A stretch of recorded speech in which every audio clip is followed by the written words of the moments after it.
Retrouvez le débat de Smart Impact avec Veolia.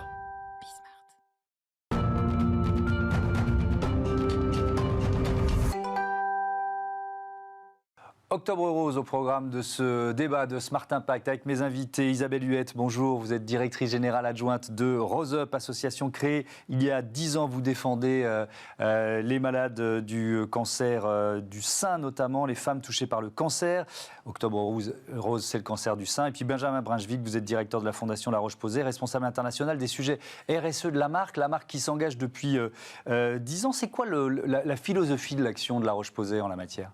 Écoutez, la mission de La Roche-Posay, c'est de développer des soins de la peau qui changent la vie, qui sont prescrits par les dermatologues. Ouais. Donc bien sûr, qui permettent de prendre soin de sa peau, de la santé de sa peau au quotidien, mais aussi d'adresser des problèmes beaucoup plus douloureux avec un impact sur la qualité de vie. Donc on se parle d'acné, de psoriasisme, d'eczéma, mais aussi, par exemple, des effets secondaires sur la peau, des traitements contre le cancer, qui sont extrêmement douloureux.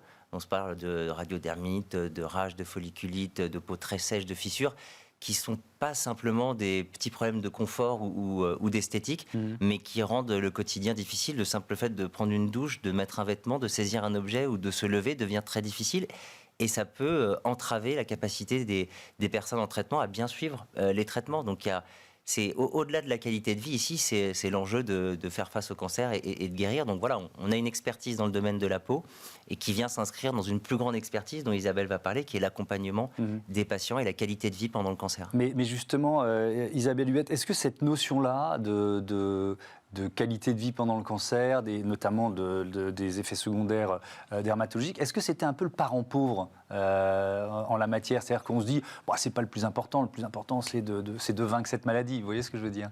Oui, tout à fait. Et c'est toujours le parent pauvre. C'est toujours le parent pauvre, on peut le dire, puisque effectivement, le rôle des médecins, c'est de soigner et tout ce qui est ce qu'on appelle les soins de support, donc qui permettent de lutter contre les effets secondaires, ça passe quand même un petit peu au second plan, et d'où l'investissement d'associations telles que Rose Up sur ces sujets, parce que quand vous êtes suivi à l'hôpital, bien souvent c'est ce qu'on appelle en ambulatoire, c'est-à-dire que vous vous rendez à l'hôpital pour vos rendez-vous et vous rentrez ensuite chez vous, voire vous avez de nouvelles thérapies orales, des chimiothérapies orales qui sont prises à domicile, et du coup vous vous sentez très seul face à vos questions sur toutes les dimensions de votre vie pendant et après la maladie, et notamment gérer tous ces effets secondaires qui s'accumulent et sans avoir véritablement d'interlocuteur en face pour répondre à vos questions. Oui, est-ce qu'il y a même une question de formation des médecins ou des pharmaciens, par exemple, en la matière sur ces effets secondaires ?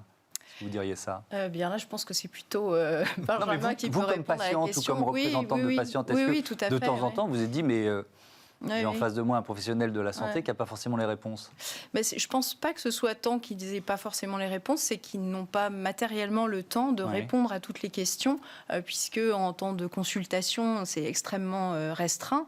Et du coup, ils renvoient vers d'autres interlocuteurs. Et nous, on est ravis de travailler justement main dans la main avec les professionnels de santé, notamment au sein de nos maisons roses, qui ont justement vocation à permettre à ces femmes de se sentir moins seules. Donc, ce sont des jolis cocons bien décorés en centre-ville, à Paris et à Bordeaux, où ces femmes sont accueillies, écoutées, où elles peuvent suivre un certain nombre d'ateliers, justement, de soins de support, avec des thématiques comme la beauté, le bien-être, l'activité physique adaptée, la nutrition, ou encore l'accompagnement au maintien ou au retour à l'emploi, qui sont des problématiques très importantes. Et quel, justement, si on est dans les maisons roses, quel rôle La Roche-Posay a pu jouer en association avec Rose Up ? Ça fait partie, nous, de notre ambition d'impact positif et d'aider les différentes parties prenantes. Donc on mentionnait effectivement les pharmaciens qui sont de plus en plus un acteur du parcours de soins des patients, donc qui ont besoin aussi d'être accompagnés, d'être formés, et puis d'accompagner des associations qui aident les patients au quotidien. Ça fait partie de notre impact positif. Donc on soutient des projets de Rose Up. Leur dernière campagne de sensibilisation, et je vais le dire ici ici au micro, une putain de campagne pour une putain d'association contre une putain de maladie. Ouais. Si vous montrez le spot, vous comprendrez pourquoi je dis ça. Oui, c'est pas juste pour dire des gros mots. C'est pas juste pour dire des gros mots. C'est le thème de la campagne. Et également leur projet de digitalisation des maisons roses, puisqu'effectivement, c'est des endroits exceptionnels où il y a un accompagnement incroyable qui est fait aujourd'hui à Paris et à Bordeaux, mais comment rendre tout ce contenu et cet accompagnement disponible au plus grand nombre, même ceux qui n'habitent pas proche de ces endroits formidables, voilà, digitaliser tout ce contenu-là, donc on a le plaisir de les accompagner dans une démarche de mécénat pour que ça se développe. Ouais. Quelques chiffres sur les effets secondaires. 80% des patients souffrent d'effets secondaires sur la peau lors des traitements contre le cancer. Ouais. 80% des patients estiment que les soins de support sont aussi importants que les traitements. Oui, ça, c'est vraiment absolument un retour qui me semble essentiel. Ouais. Et puis il y a ces études scientifiques, 9 études scientifiques, 12 publications dédiées aux effets des traitements du cancer menés par La Roche-Posay. C'est l'un des rôles de La Roche-Posay de faire progresser la connaissance. Il y a notamment ce programme Fight with Care, l'aide à Rose Up s'y intègre. Vous voulez élaborer le premier consensus international avec des recommandations qui seront publiées fin décembre. C'est quoi un consensus international? Rappelez-nous ce que ça signifie. Ça signifie travailler avec les parties prenantes et les experts pour que tout le monde se mette d'accord sur qu'est-ce qui compte, qu'est-ce qui est important, quels sont les standards sur un sujet, pour ensuite permettre l'action et l'impact positif. Donc nous, depuis 2008, on s'intéresse à ce sujet-là. Ça fait partie de notre expertise en tant qu'expert de la peau. En 2012, on a monté le premier board qui s'appelait Eskimo, European Skin Management in Oncology, qui a été suivi en 2018 par la version française, Freskimo, French Skin Management in Oncology. Notre partenariat avec l'AFSOS, l'association francophone des soins oncologiques de support.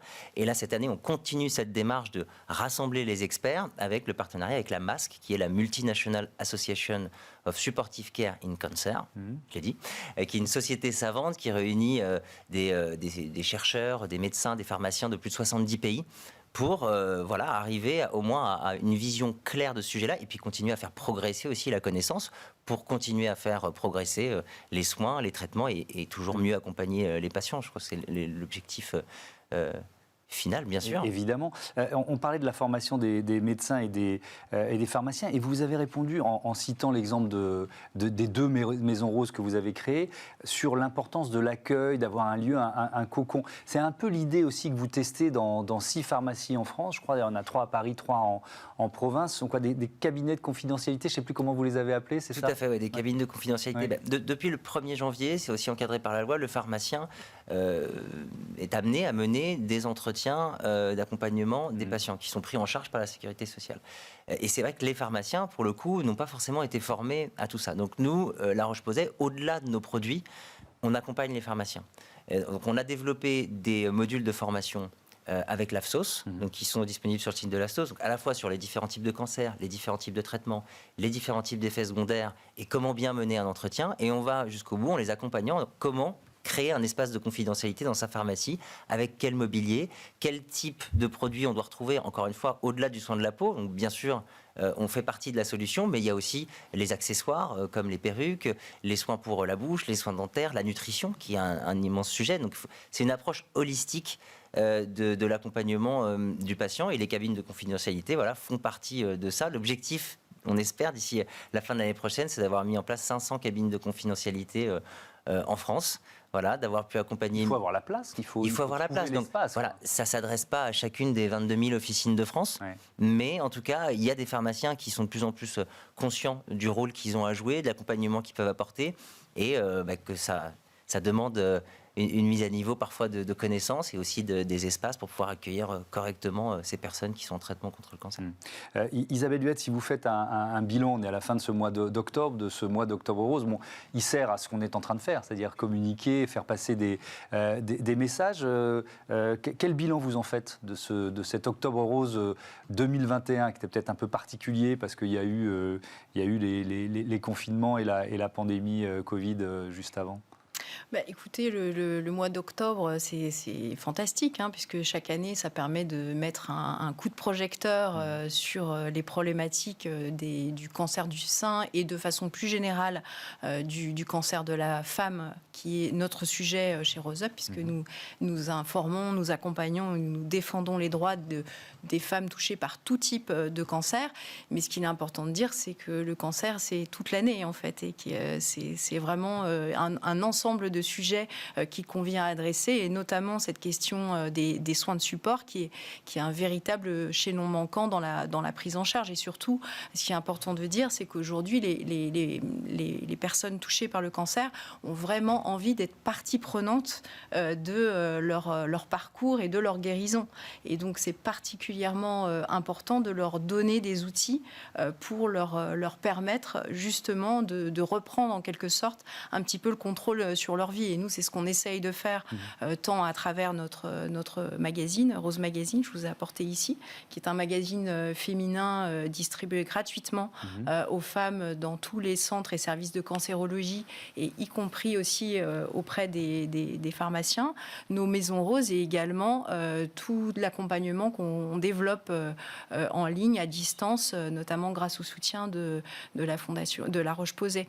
Donc il y a... Vous fêtez vos 10 ans, oui, l'association, et donc oui. le magazine les fête à la une. Est-ce que vous avez vu les mentalités, nos mentalités évoluer quand même? Oui, très clairement. C'est vrai que le cancer est beaucoup moins tabou. En fait, on a fait réaliser une étude à ce sujet, et donc ça, c'est vraiment une grande avancée. Et je pense qu'un acteur tel que Rose Up y a largement contribué.